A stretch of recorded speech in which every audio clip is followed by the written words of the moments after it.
Imagine being taken from your family, your home, and your culture, and being forced into a system designed to erase who you are. This was the reality for thousands of Indigenous children in Canada who were sent to residential schools, a dark chapter in Canadian history that still casts a long shadow today.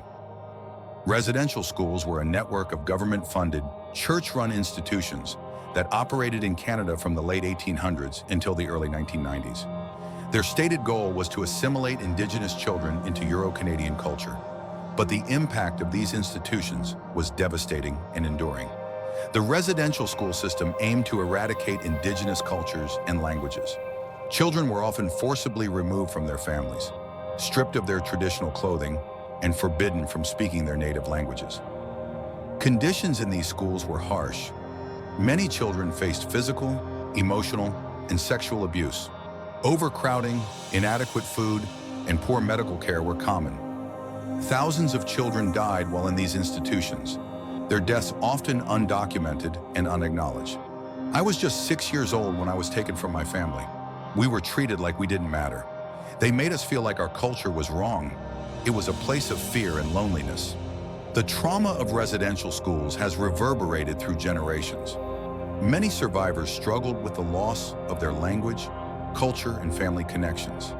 The impact of this trauma is still felt today, affecting the mental health and well-being of Indigenous communities across Canada. Reconciliation is not just about acknowledging the past, it's about healing and moving forward. Many survivors are now sharing their stories, and there's a growing movement to revitalize Indigenous languages and traditions that were suppressed for so long. Efforts are underway to support survivors and their families.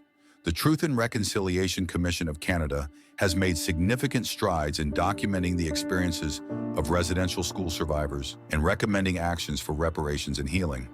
Seeing my parents' pain and struggles makes me committed to ensuring that this history is not forgotten.